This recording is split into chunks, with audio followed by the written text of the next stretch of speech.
Hello everyone, this is Nilasha. Welcome back to my Sunday horror special series number 1. So I hope आप लोगों को ये series के हर एक एपिसोड बहुत ज्यादा अच्छा लगेगा. So let's continue it. Real supernatural experience जिनों के बारे में आप सभी लोग तो सुने ही होंगे, लेकिन कोई इंसान का परिवार जिनों के परिवार के साथ रह सकता है? क्या आप लोग ने ऐसा कभी सुना है? ये हम जानेंगे आज की स्टोरी के अंदर. अब आप लोग ये भी सोचेंगे ये स्टोरी सुनने के बाद कि जिन्नात की भी अपनी कोई फैमिली होती है, इन लोगों को भी ये इंसान की तरह अपनी खुद की फैमिली होती है. तो आयशा यूपी की रहने वाली थी एंड उसकी पापा बिजनेसमैन थे एंड उधर के जमींदार भी रह चुके थे पुराने जमाने में. तो उनकी फैमिली बहुत बड़ी है एंड उन लोगों की जायदाद भी बहुत ज्यादा ही थी. अब इन लोगों के फैमिली में कुल मिला के 50 to 60 पीपल्स तो थे और ये सभी लोग बहुत अच्छे से एक दूसरे के साथ रहते थे एंड कई सालों से ये सारे लोग एक ही घर पे रह रहे हैं. एंड आयशा की जो दादी थी, उसकी दादी की उम्र 90 to 93 ऐसे इयर्स के आसपास हो गई थी. एंड उसकी दादी हमेशा उन लोगों को कहती थी कि ये लोग जो घर में रहते हैं ये घर उन लोगों की खुद की नहीं है, ये एक्चुअली जिन्नात के घर है एंड जिन्नात अपनी फैमिली के साथ एक ही घर में रहते हैं उन लोगों के साथ ही. तुम लोग चाहे कभी मानो या ना मानो बट गलती से भी कभी उन लोगों को नुकसान मत पहुंचाना, नहीं तो फिर जिन्नत तुम लोगों को ये घर में रहने नहीं देंगे. तो जाहिर है उनकी ये सारी बात में घर में कोई भी यकीन नहीं करते थे एंड वो लोग सोचते थे कि दादी की उम्र हो गई इसलिए दादी कुछ भी उल्टा सीधा कहती है, लेकिन ऐसा बिल्कुल भी नहीं है. इन घर के कई सारे मेंबर्स को कभी कभी ऐसा प्रेजेंस फील होती थी, तो वो ऐसा महसूस होता था कि रूम के अंदर कोई और भी प्रेजेंट है इन लोगों के सिवा. ऐसे भी हुआ था कभी कभी कि घर के कोई भी मेंबर्स ऐसे 7-8 फीट की ऊंचा एक वाइट शेप वाली कोई एंटिटीज को ऐसे घर के रूम घर में इधर उधर चलते हुए देखा था. कोई भी टाइम लाइक रात या सुबह कोई और टाइम में ऐसे चलते हुए देखा.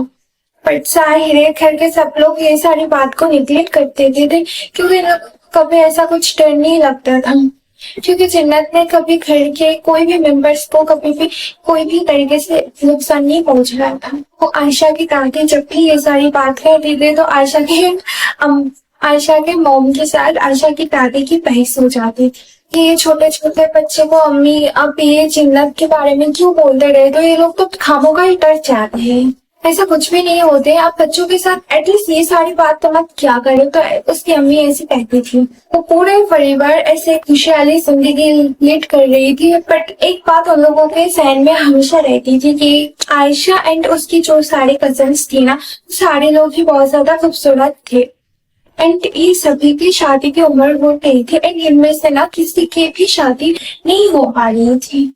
somehow any reasons कोई भी परिवार या लड़का जब इन लोगों को देखने के लिए आते थे तो इन लोगों के बात पक्की भी हो जाती थी. बट कहीं ना कहीं जाके कि वो सारे जो बात पक्की हुई थी ना वो सारे ऐसे टूट जाती थी और मंगनी में टूट जाती थी. तो एक शाम की बात है जब घर में आयशा एंड उसकी 2 कजिन्स नूर एंड अफरीन सिर्फ ये तीनों लोग ही प्रेजेंट थी एंड घर के बाकी सारे मेंबर्स शादी में गए थे रिश्तेदार के. घर में कोई भी और नहीं थे.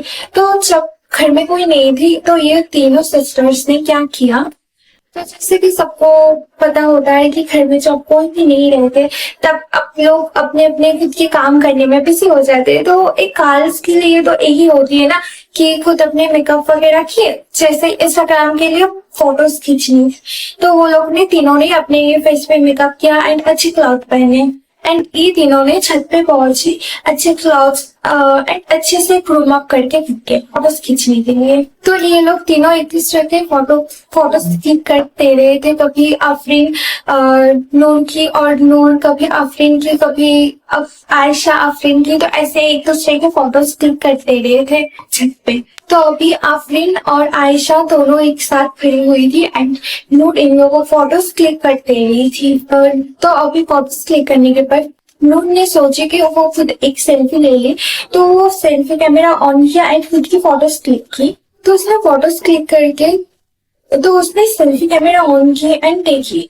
जब कैमरा जब स्क्रीन फोन की स्क्रीन के ऊपर उसके खुद की आंख गिरी, तब देखी कि उसके ठीक ही पीछे एक वाइट शेप का एक कुछ तो खड़ा हुआ है। तो उसने अपने फोन को थोड़ा सा पास में लाकर जूम किया, तब देखिए वाकई में पीछे कोई एक वाइट शेप का कुछ तो खड़ा हुआ है एंड फिर से जूम आउट कर दिया। जब उसने फोन को थोड़ा सा भी हिलाई, तब उसने देखी कि पीछे जो व्हाइट कलर की एंटिटीज खड़ी हुई थी, तो वो ठीक चल के उसके पीछे आ गई। तो नूर ने तुरंत ही पीछे मुड़ी, तो तब देखे उधर कोई भी नहीं था। एक ऑब्वियस बात है, इस मोमेंट में वो बहुत ज्यादा घबरा चुकी थी। तो वो भाग के अपने दोनों बहन के पास चली गई। आगे वो दोनों बहन को बोली कि देखो उधर कोई व्हाइट कलर का कुछ तो था, मैंने खुद देखी हूँ।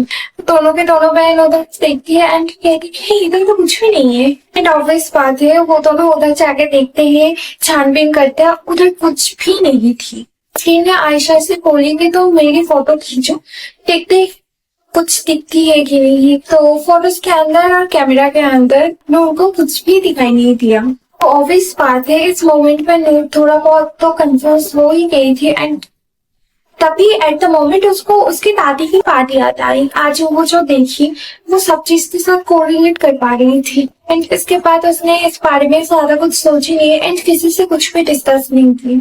एंड इस मोमेंट के बाद से नूर के साथ किसी की प्रेजेंस फील होने लगी। उसको हमेशा लगती थी कि उसके साथ कोई ना कोई तो है जो हर टाइम उसके साथ घूम रहा है एंड जो हर टाइम उसके उसकी तरफ देख रहा है। लेकिन ऑब्वियस बात है, उसको कुछ भी दिखाई नहीं दी।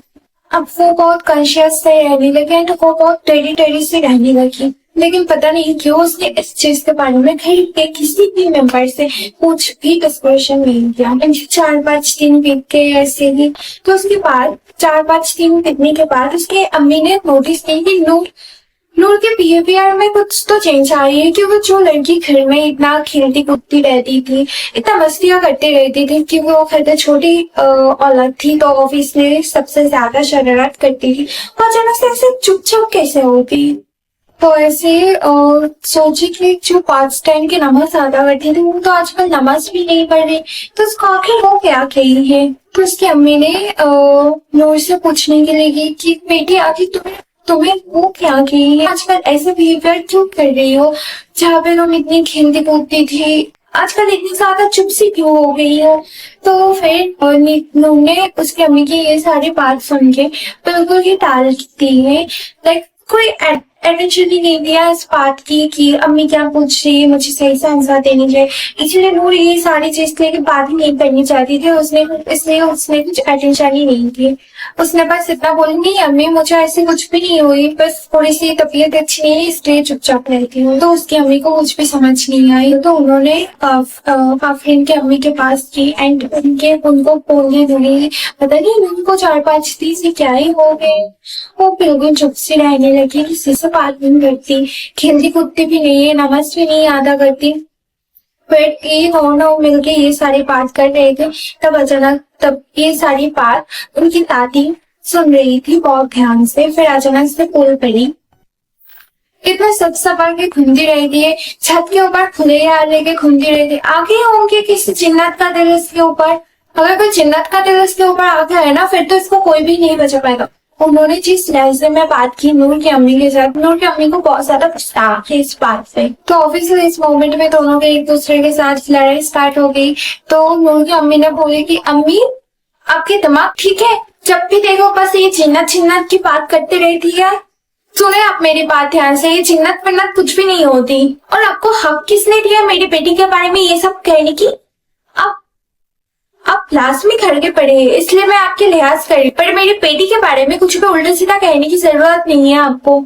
तो ये सारे बात सुन के आफरीन की अम्मी उनको शांत करती है एंड कहती है तुम्हें ये सब जिन्नत विन्नत शायद कुछ भी नहीं है, पर ऐसा हो सकता है कि बच्चे को किसी की नजर लग गई। तो एक काम करते हैं हम ना कल सभी बच्ची को लेके हम मौलवी साहब के पास जाते हैं नजर उतारने के लिए। तो ऑब्वियसली नूर की अम्मी भी इस बात में राजी हो जाती है एंड कहती है फिर हम सभी लोग कल मौलवी साहब के पास जाएंगे। इन दोनों ने अब ये बात तो करी, बट उधर शायद कोई और भी प्रेसिडेंट था जिसको ये बात बिल्कुल भी पसंद नहीं आया। सो नूर की अम्मी उधर से निकल के किचन में अपने काम कर रही थी एंड उन्होंने किचन से निकल के जब बाथरूम में गई कोई काम की वजह से, तब उनके साथ जो हुआ वो तो देखने लायक था। तो उधर पैर फिसल के गिर गई एंड जैसे घर के अदर्स मेंबर्स को पता चला तब उनको हॉस्पिटल में लेके जाया गया। उनकी पैर की सारी हड्डी टूट गई थी।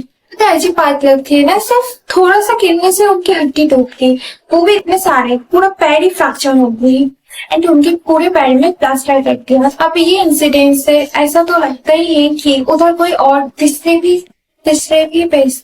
उधर कोई और भी प्रेजेंट था जिसको ये बिल्कुल भी पसंद नहीं था कि ये लोग मौलवी साहब के पास जाए या मौलवी साहब इन लोगों के घर में आए। कि सबके मेंबर्स को ये सिर्फ एक कोइंसिडेंस लगा, बट उनकी जो दादी थी ना, उन्होंने बोली तुमको क्या लगता है वो तुम्हें इतना आसानी से मौलवी साहब के पास जाने देंगे? मैं फिर कह रही हूँ संभाल के रखो।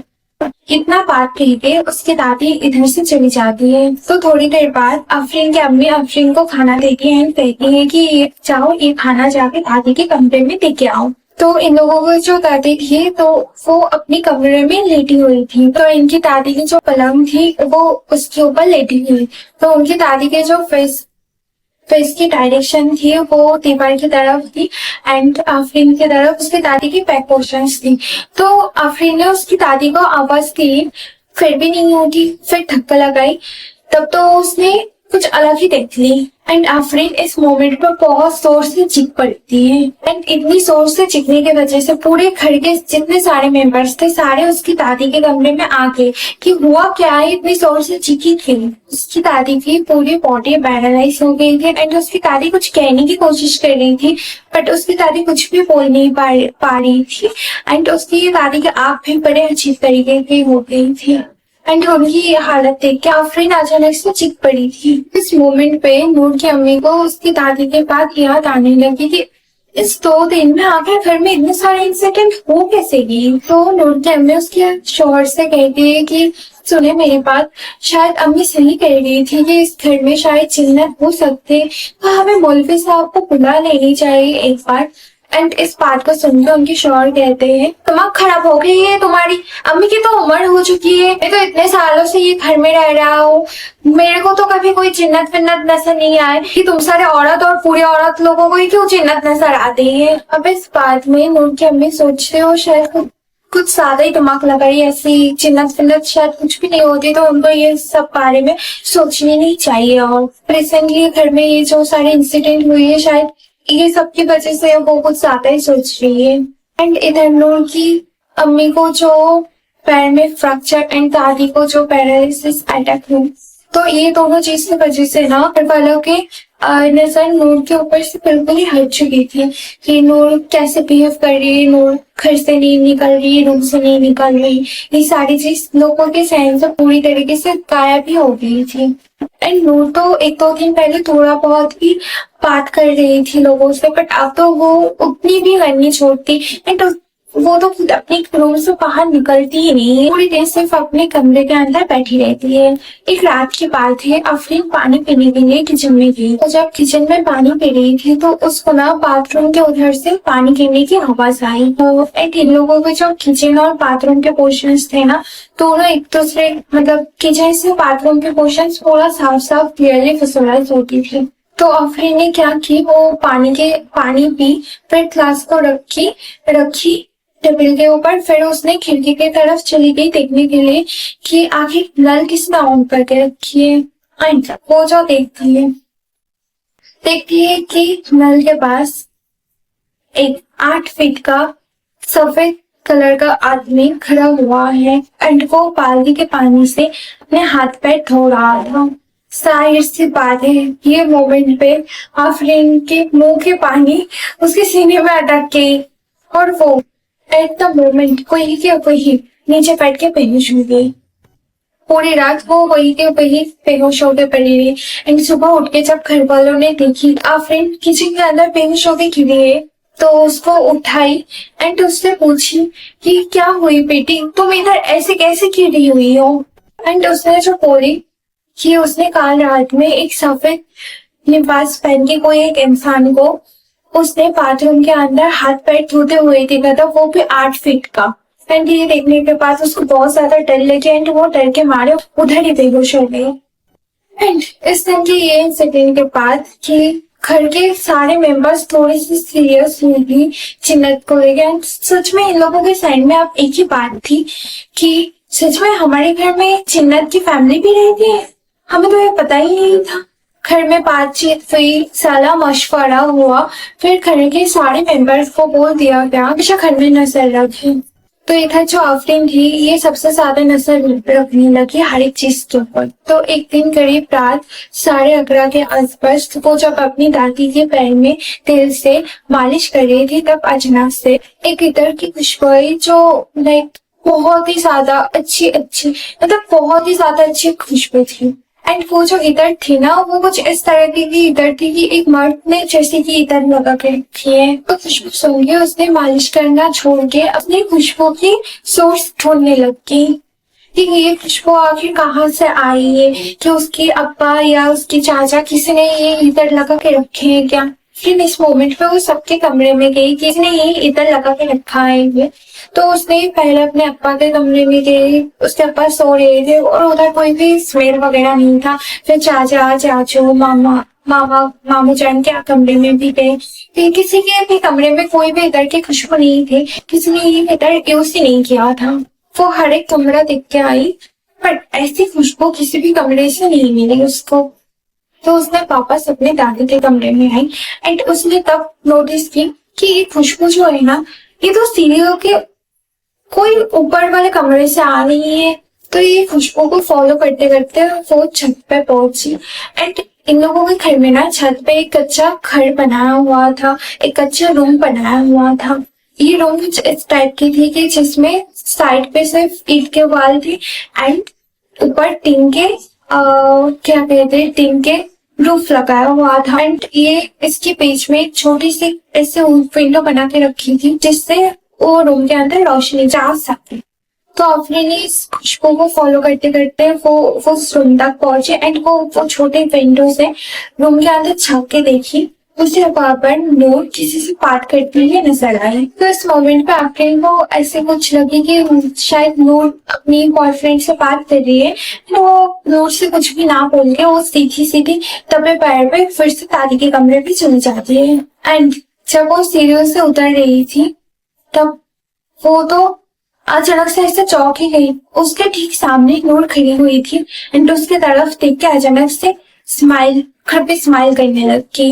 देख के बोली नूर, बस इतना सा कह के उसकी सांस ऐसे ऊपर नीचे होने लगा, वो मुंह से कुछ निकल ही नहीं पाई। इतना सा इंसिडेंट होने के बाद आफरीन उधर से भाग के अपने अम्मी के रूम में जाती है एंड उसके अम्मी को कहती है कि अम्मी पता है आपको, मैंने अभी नूर को छत पे अपने बॉयफ्रेंड के साथ बात करते हुए देखी। मैं उधर से जब नीचे आ रही थी तो मेरे आने से पहले नूर मेरे सामने आके खड़ी होगी, जिसमें कुछ तो गलत है अम्मी। उसके अब्बू उधर ही थे तो आफरीन के अब्बू ने बोले कि बेटे अभी तो बहुत ज्यादा रात हो चुकी है ना, तो अभी तुम सो जाओ, सुबह हम मामू जान से बात करते हैं। तो इतना सा कह के उसके अब्बा जान इधर से चले जाते हैं। उसके अम्मी दुआ पढ़ के उसके कान में फूंक मारती है जिससे उसको आराम मिलती है। तो उसके बाद वो सो जाती है। तो सुबह पूरे परिवार लिविंग रूम में इकट्ठे होते हैं एंड नूर को बुलाया जाता है। नूर से पूछा जाता है कि रात में वो कौन से लड़के से बात कर रही। तो कहती है कि मैं तो कोई भी लड़के से बात नहीं कर रही थी एंड मुझे कुछ भी याद नहीं है, मुझे बस इतना याद है कि मैं शाम में सो गई थी और वैसे ही मेरे शरीर में तो हमेशा से दर्द रहती है, मैं हमेशा से थकी हुई रहती हूँ। बस हाँ, मेरे आसपास हमेशा एक इधर की खुशबू रहती है। अब इस मोमेंट पे नूर के अब्बा और आफरीन के अब्बा को इतना तो समझ ही आ गया था ये सारे इंसिडेंट देखे कि मामला गंभीर होते जा रहे हैं। तो ये लोग ने मिलकर डिसाइड किया कि ये लोग कोई मौलवी साहब से मिलेंगे एंड मौलवी साहब को इन लोगों के घर में लेके आएंगे। सो ये लोग जल्द से जल्द एक मौलवी साहब के पास पहुंचे एंड उनको अपने घर पे लेके आए। तो अब मौलवी साहब जब से एंट्री ले रहे होते तब अचानक से एक पैर रख के वो खुद स्टॉप हो जाते और चारों तरफ देखने लग जाते हैं। एंड वो फिर घर के अंदर जाते हैं एंड नूर की अम्मी से सारे बात जानते हैं कि उनके साथ कैसे क्या हुआ एंड घर में और क्या क्या चीज हो गई है। एंड ये सारी चीज सुनने के बाद वो कहते हैं कि इस घर का सबसे बुजुर्ग इंसान कौन है, मुझे उनसे बात करनी है। उनको अपनी दादी के पास लेके जाते हैं जो कि ना पैरालाइज हो चुकी थी एंड कुछ खुद से कुछ बोल नहीं पा रही थी। तो मौलवी साहब ने उनसे बात करने की कोशिश किया बट दादी कोई भी जवाब नहीं दे पा रही थी। तो इसके बाद मौलवी साहब ने दुआ करी एंड उनके दादी के कान में फूंक मारी एंड उनके दादी ने खुद के पास से एक पानी पिलाई। तो फिर उनकी दादी थोड़ा सा भी बात करने लग गई। तो इस मोमेंट में जब उनकी दादी थोड़े से भी अच्छी तरीके से बोलने लग गई तब मौलवी साहब ने उनकी दादी से पूछे कि आप खुद ही बताएं इस घर में ये सब क्या चल रहा है। एंड इनकी दादी बोलने लगी कि आज से 70-80 साल पहले हम लोग जब ये घर में आए थे, जब हम हमारे परिवार के साथ ये घर में आए तब हमें महसूस होने लगा कि ये घर में हमारे साथ कोई और भी रहे थे एंड हमारे ये घर में रहना उनको पसंद नहीं है। हमने इस घर में कुछ दिन ही गुजारे थे बट हमेशा से घर में कुछ अलग ही चलता रहता था कि हमेशा कोई ना कोई बीमार रहता था, हमेशा कलेश रहते थे, कुछ ना कुछ होते ही रहता था हर एक दिन। तो ये सब देख के हमने घर में एक मौलवी साहब को बुला के लेके आए थे। तो जब उन्होंने आए और पूरे घर को देखे तब उन्होंने बोले घर में एक जिन्नत का फैमिली रहे थे जो पिछले 100 सालों से यही घर में रह रहा है। तो तब मौलवी साहब ने उन जिन्नत के फैमिली से हमारे सौदा करवाया था कि हम ये घर में रह सकते हैं लेकिन कोई भी जिन्नत के फैमिली को नुकसान नहीं पहुंचाएगा और घर में कोई भी गैर इस्लामिक काम नहीं होगा। उसी दिन से इस बात को घर के सारे मेंबर्स बहुत अच्छी तरीके से मानते थे एंड इसीलिए घर के सारे मेंबर्स 5 टाइम के नमाज अदा करते। मैंने तो ये सारे जिन्नत के शादी बच्चे ये सब होते हुए देखा लेकिन आजकल के बच्चे लोग ये सारे बात मानते ही नहीं। महसूस तो ये सबको होती है पर दिखाई हर किसी को नहीं देखा। पिछले कुछ सालों से दिखाई देने लग गए एंड ये ना मुझे डराते रहता है, धमकाते रहता है, तो मुझे परेशान करते रहते हैं। तो उनकी ये बात सुन के मौलवी साहब कहते हैं इंसान और जिन्नत एक साथ कभी भी नहीं रह सकते, इन्हें यहाँ से हटाना होगा। अब जब मौलवी साहब ने ये बात बोली तब सभी लोग इस बात में एग्री हो गए कि भाई घर तो हमारा है, फिर इधर जिन्नत कैसे रह रहा है। और अब अगर किसी को घर छोड़ के जाना चाहिए तो किसको जाना चाहिए, जिन्नत को घर छोड़ के जाना चाहिए। तो घर के सारे मेंबर्स ने बोले कि मौलवी साहब आपको जो भी करना है आप करें, बस हमें जिन्नत लोगों से छूट करा दे। मौलवी साहब ने नूर को अपने पास बुलाई एंड उसको उसके कान में दुआ पड़ी एंड उसको एक ताबीज दिया एंड ताबीज पहना के कहते हैं कि बेटा कुछ भी हो जाए जब तक मैं ना कहूँ ये ताबीज को प्लीज मत हटाना। इसके बाद उन्होंने नूर को एक लोटा और एक पानी का लोटा और कुछ चने दिए और बोला कि काल गुरुवार है, कल से लेके अगले गुरुवार तक तुमको ये पानी और ये चना घर के हर एक कोने में डालना है। एंड अगले दिन से नूर ने मौलवी साहब के कहने के मुताबिक वही काम करनी स्टार्ट कर दी। एंड जब वो ये काम कर रही थी, जैसे उसने ये काम करनी स्टार्ट कर दी, घर के हर एक मेंबर्स को घर के अंदर रोने और चिल्लाने की आवाज सुनाई देने लगी, जैसे कोई दर्द में तड़प रहा हो, चिल्ला रहा हो, किसको बहुत ज्यादा चोट लगे। एंड बाकी घर के सारे मेंबर्स मिलकर वो सारी चीज का मातम बना रहा। किसी भी टाइम पर अचानक से ऐसी आवाज आना स्टार्ट हो जाती है एंड इन सब की रूहें कांप जाती थी। सिर्फ इतना ही नहीं, अभी तो नूर के फैमिली के हर एक मेंबर्स को कभी भी कोई भी बैठे बैठे भी लगने लग गई, कपड़े इनके फटे हुए मिलते हैं। और अब हर एक मेंबर्स को इतना तो समझ आने लग गया था कि दादी जो कहती थी वो बिल्कुल सच कहती थी। और आज ये सब के सब मेंबर्स मिलकर उस सुपर नेचुरल चीज को एक्सपीरियंस कर रहे थे। से एक सैटरडे के दिन वापस से वही प्रोसेस कर रही थी एंड वो जब छत पे गई उधर भी वही प्रोसेस की। एंड उसके बाद वो जब दादी के कमरे में आई थी वही पानी छिड़कने के लिए, उसको तब लगा कि दादी कुछ आज अजीब ही तरीके से सोई हुई है। इसकी दादी जनरली जब भी सोया करती थी तो बहुत तेज जोर से तेज सांसें लेती थी, जिसकी नूर को आदत थी। दूसरी बात, आज तो उसकी दादी पूरा पैर से लेके सर तक चादर ओढ़ के सोई हुई है एंड उनके बॉडी के अंदर कुछ भी हलचल नहीं, चाहे कितनी भी सर्दी हो जाए। पर उसकी दादी कभी भी अपने सर के ऊपर चादर ओढ़ के नहीं सोती थी। तो ये देखे नूर ने थोड़े से घबरे एंड जाके उसकी दादी को जगाए कोई भी मूवमेंट नहीं हुई तो उसने उसके दादी के सर के ऊपर से चादर हटाई। जैसे चादर हटे उसके मुंह से तो चीख निकल गई। उसकी दादी की पूरी चेहरे नीले पड़ चुके, कुछ इस तरीके से जैसे कि मानो उनके शरीर से पूरी की पूरी खून किसी ने खींच ली है। दादी के सामने बैठ के रोने लगी और नूर की रोने की साउंड सुन के घर के सारे मेंबर्स के रूम में आए और सारे लोग मिलकर उसकी दादी को हॉस्पिटल में लेके गए। दादी की सांसें अभी तक चल रही थी, उनको हॉस्पिटल में भर्ती किया गया। दादी की ये हालत देख के घर के सारे मेंबर्स डर जाते हैं एंड ये लोग वापस से वही मौलवी साहब को घर में बुलाते हैं। इन लोगों की सारी बात सुन के मौलवी साहब इतना तो सोचने में लग जाती कि जितने आसान उन्होंने ये काम को समझा था उतनी आसान ये काम है नहीं। तो मौलवी साहब ने सबको ये बोला कि तुम लोग घर जाओ, मैं पहुंचता हूँ। और इस बार ने मौलवी साहब ने अपने खुद के साथ और एक मौलवी साहब को लेके आए जो बहुत ज्यादा उम्र के, और वो मौलवी साहब चल भी नहीं सकते थे, वो व्हीलचेयर के ऊपर थे। तो ये दोनों मिलकर उन लोगों के घर में पहुंचते हैं। जब भी घर में एंट्री ले रहे थे तब अचानक से वो ऐसे हैंड का मूवमेंट दिखा के कहते रुको, फिर आंख बंद करके कुछ पढ़ने लग जाती है। करीब 15 मिनट के बाद वो अपने आंख खोलते और कुछ समय मौलवी साहब की तरफ देख के कहते, अगर तुम्हें तुम्हारे घर से भगाया जाए तो तुम्हें कैसा लगेगा? तुमने बहुत बड़ी गलती कर दी। इधर एक नहीं 10 जिन्नत के फैमिली रहते हैं और तुमने उन लोगों को खफा कर दिया है। मुझे साफ साफ नजर आ रहा है कि ये जिन्नत बहुत गुस्से में और ये जिन्नत ये पूरे खानदान को तहस नहस कर देंगे। अभी मुझे ये जिन्नत फैमिली से बात करनी होगी। पूरे खानदान को बोलो छत के ऊपर जाने के लिए। मुझे जिन्नत से अकेले में बात करनी है। लगभग 1 घंटे के बाद पापा सबको नीचे बुलाते, कहते जिस बात का मुझे डर था यहाँ पर कुछ ऐसा ही हुआ है। ये मौलवी साहब के कहने पे तुम लोगों ने जो काम किया उसके वजह से सबके फैमिली के एक बच्चे का इंतकाल हुआ और यही वजह से जिन्नत के फुल फैमिली बहुत ज्यादा गुस्से में है।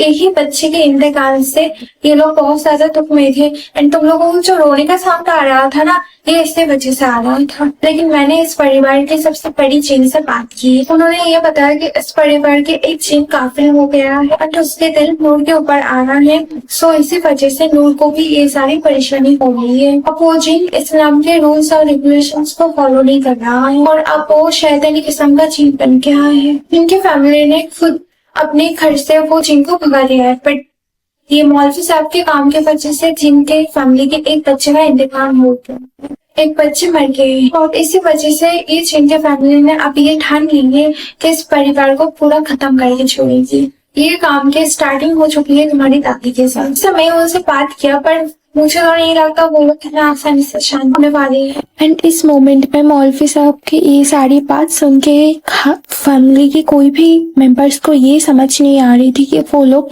ये सारी चीज के साथ कैसे डील करेंगे, क्योंकि दुनिया में कोई भी कोने में चले जाए जिन इन लोगों को छोड़ने वाला नहीं था, क्योंकि जिनके एक बच्चा का डेथ हो गया था तो वो ये लोग छोड़ने नहीं वाले थे। तो ये लोगों को समझ ही नहीं आ रही थी कि ये लोग एक्चुअली कैसे डील करे इन लोगों के साथ। जाने अनजाने में वो लोग ये जिन्नत को खफा तो कर दिया है, नाराज तो कर दिया है, लेकिन इसके परिणाम ये पूरे फैमिली को भुगतने ही होंगे। तब सब लोग मौलवी साहब को कहते, मौलवी साहब कोई तो इलाज होंगे ना इस मसले के। तो तब कहते हैं मौलवी साहब कोई इलाज नहीं है, बस आप लोग हमेशा 5 टाइम के नमाज अदा करो, सारे रूल्स रेगुलेशन को फॉलो करो, मैं जो कह रहा हूँ उस मुताबिक काम कर लिया करो। तुम लोगों को ताबीज बना के दे रहा हो और अल्लाह से माफी मांगते रहो, अपने गुनाहों को कबूल करो और अल्लाह से माफी मांगते रहो। फिर भी मैं तुम लोगों के घर की हिफाजत के लिए काम कर रहा हूँ एंड आखिरी 21 दिन तक आप लोगों को ये फॉलो करनी पड़ेगी लाजमी से। एंड हाँ, ध्यान रखना कि कोई भी बच्चे को अकेले घर से निकलने मत देना कभी भी, क्योंकि उनके बच्चे की मौत हो चुके हैं तो वो लोग तुमसे इन चीज का बदला तो जरूर लेंगे। इसके बाद मौलवी साहब ने किले दी एंड घर के चारों ओर वो किले ठोक दिया गया एंड बोला कि मैंने जो बोला वो सारे नियम का पालन करते रहना। तो फुल फैमिली मिलके ये सारे नियम का पालन कर रहे थे, बट बैठे बैठे किसी को भी खरोच आ जाना, चोट आ जाना, कोई भी सामान अचानक से गिर जाना एंड हर कोई इंसान के सर पे भारीपन रहता था, हमेशा हेडेक होता था। ऐसी कोई चीज जरूर थी कि वो लोग चाह रहे थे कि इन नियमों का फॉलो ना किया जाए and but full family full support के साथ एक दूसरे के साथ ये सारे नियम का फॉलो कर रहे थे। एक दिन आया जिस दिन ये सारे रूल्स ब्रेक हो गए हॉस्पिटल से खबर आया है कि इनकी दादी की मौत हो चुकी है। उनकी डेड बॉडी को घर पे लाया जाता है एंड ये लाजमी था कि आज सारे रूल्स ब्रेक होने ही वाले थे। कोई भी नियम का फॉलो नहीं कर सकता था। खैर, अब सब कुछ जो हो गया था वो हो। अब उनकी दादी के लास्ट रिचुअल किया गया एंड उनको दफनाया गया। दफनाने के बाद जब फुल फैमिली मिलकर घर पे आया तब देखा सब लोग ने नोटिस किया कि घर का पूरा माहौल बदल चुका है। नेगेटिविटी इतने दिन से घर के अंदर थी वो बिल्कुल पूरी तरीके से गायब हो चुकी है। रात किसी को कुछ भी खरोच नहीं आया, ना ही किसी का सर दर्द हुआ और ना ही उन लोगों को किसी की प्रेजेंस फील हुई। ऐसा लग रहा था कि जिन्नत का फुल फैमिली इधर से जा चुका है। एंड ये सब चमत्कार कैसे हुआ ये जानने के लिए फिर से वो लोग पूरे मौलवी साहब के पास जाते एंड उनको कहते हैं सारी बात। फिर वो वापस से ध्यान लगाया एंड फिर बोला कि कितने खुशनसीब हो तुम लोग, तुम्हारे अम्मी अब तक तुम लोगों के साथ थी। तुम्हारी अम्मी उस जिन्नत के फैमिली से सौदा किया एंड तुम लोगों के फुल फैमिली के जितने गुनाह थे वो अपने खुद के ऊपर ले लिया। एंड वो खुद जिन्नत के साथ चली गई एंड उन्होंने कुछ ऐसा सौदा किया कि जिन्नत लोग भी ये घर छोड़ के जाने के लिए तैयार हो गए। अब ये सब कैसे हुआ वो तो अल्लाह ही जाने, पर शायद इतने सालों से एक साथ रहते हुए जिन्नत के फैमिली भी इन दादी को अपने फैमिली का एक हिस्सा समझने लगे थे एंड उनसे गिला शिकवा दूर करके वो अपने साथ लेके गए। भी सब कहते हैं कि जाओ अब तुम सब लोग खुशी से अपने घर में रह सकते, पर सुनो एक बात, अपने अम्मी की ये कुर्बानी को ज़ाया मत होने देना। अब भी आप लोगों को सारे रूल्स रेगुलेशन को फॉलो करनी पड़ेगी। ये बात सुन के उन लोगों के आंखों में आंसू आ जाते कि ये वही अम्मी है जिन लोगों से हम ज्यादा देर तक बात भी नहीं करते थे, जो पूरी हो चुकी थी, उनके ऊपर हम इतना ध्यान भी नहीं देते थे। वही अम्मी फुल फैमिली को बचाने के लिए खुद की कुर्बानी दे चुकी है। पहुंच के उन्होंने सबको ये चीज बताई, सबके सब बहुत ही ज्यादा दुखी थे। तो अब सभी लोग वो पूरी अम्मी को याद कर रहे थे, मन ही मन शुक्रिया अदा कर रहे थे उनकी ये कुर्बानी की वजह से कि वही अम्मी ने इस फुल फैमिली को बचाया। इत्तेफाक की बात ये है कि सुबह जब लोग सारे लोग जब नींद से उठे, सब लोगों को रात में यही एक सपना दिखाई दी थी कि पूरी अम्मी उन लोगों के ड्रीम में आए थे। से लेके आज तक इस फैमिली में और कोई भी परेशानी नहीं आई। फुल फैमिली अपने घर में बहुत खुशहाली के साथ रहती है एंड सारे लोगों की, नूर, अफरीन, सब लोगों की शादी भी हो चुकी है। सब लोग अब बहुत खुशहाली जिंदगी बिता रहे हैं एक दूसरे के साथ। तो आप लोग लाजमी बताना आप लोगों की जिन्नत की स्टोरी कैसी लगी। एंड हाँ, मैं इधर शूट तो की थी पर लास्ट के 10 मिनट्स में ना पता नहीं कैसे वॉइस पूरा म्यूट हो चुकी थी, इसलिए मुझे फिर से वॉइस ओवर करनी पड़ी क्योंकि वीडियो के ओरिजिनल वॉइस है ही नहीं मेरे पास। तो प्लीज़ थोड़ा सा लाइक एंड सपोर्ट कर देना, बस इतना सही। ये था Sunday horror special series number 1। I hope आप लोगों को अच्छा लगेगा।